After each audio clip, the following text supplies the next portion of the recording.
Salut les amis, voilà un petit audio sur la conjonction Vénus-Jupiter en Sagittaire qui a fait couler beaucoup d'encre récemment chez beaucoup d'astrologues.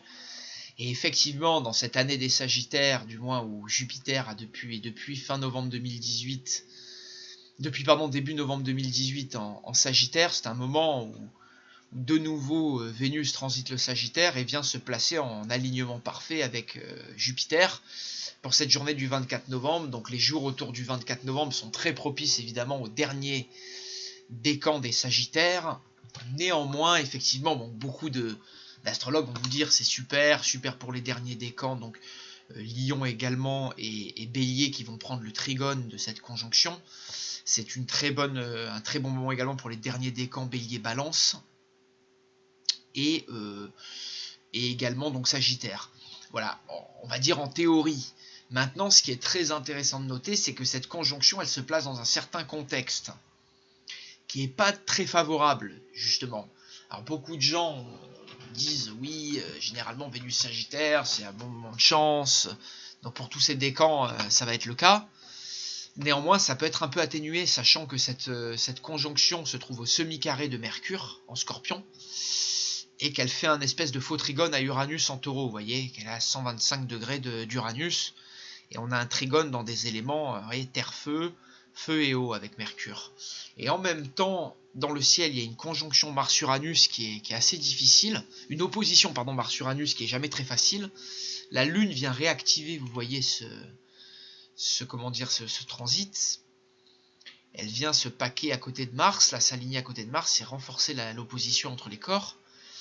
Et vous voyez, le Soleil, lui, il est en semi-carré à Saturne, et en semi-sextile à la Lune. Donc il y a vraiment des tensions là assez notables sur tous ces corps. Et on le voit déjà au niveau du froid, de la pluie qu'il y a eu là dans le sud de la France. Des météos pas très faciles, parce que généralement Vénus-Jupiter, c'est beaucoup de pluie, beaucoup de brouillard, beaucoup d'ouragans. J'ai vu ça là du nord au sud de la France. Même plus au nord, là j'étais en Belgique récemment et j'ai vu ça. Beaucoup de brouillard. Et Mercure, la dissonance du Mercure et Jupiter provoque toujours des ouragans, des vents, des choses pas faciles au niveau de l'atmosphère. Et c'est vrai qu'on a été chargé de pluie, là on a eu beaucoup de pluie dans le sud. On a eu beaucoup de froideur, là l'image de ce soleil en semi-carré à Saturne, un gros coup de froid. Et ça après de toute façon cet hiver va être froid avec cet amas en Capricorne, je l'avais annoncé. Donc pour revenir à la conjonction de Vénus et Jupiter, elle est visible, hein, si vous avez un ciel dégagé, bon, ce qui n'est pas trop le cas en France en ce moment, mais si vous avez un ciel dégagé, là au coucher du soleil, vous pouvez la voir, là depuis quelques jours et sur ces prochains jours, et très belle conjonction à voir, de deux belles planètes. Voilà, c'est vrai que ça va être une période bénéfique là pour ces décans évoqués, sachant que la nouvelle lune du 26 arrive là, donc c'est vrai que les choses devraient bien redémarrer et aller un peu mieux à partir de la nouvelle lune, et les jours qui se dégagent de la nouvelle lune, et cette période pour tous les sagittaires et les signes de feu et d'air évoqués va être peut-être une période un peu de mieux-être au niveau amoureux. Elle peut dynamiser certaines choses. Alors les capricornes aussi devraient guetter l'arrivée de Vénus dans leur signe, qui va faire une belle progression aussi, hein. Donc là du 26 novembre au 20 décembre, voilà, j'en ferai un petit audio également. Alors c'est vrai que Vénus et Jupiter en Sagittaire peuvent pousser à certains excès, à certains emballements amoureux, mais peuvent faire connaître beaucoup de chance, beaucoup de coups d'éclat, beaucoup d'aventures amoureuses. Elles permettent de séduire, alors la séduction est à son maximum, hein, surtout pour les derniers décans des signes de feu, voilà, et de la Balance et du Verseau également, qui vont prendre un bon sextile de cet alignement. Voilà.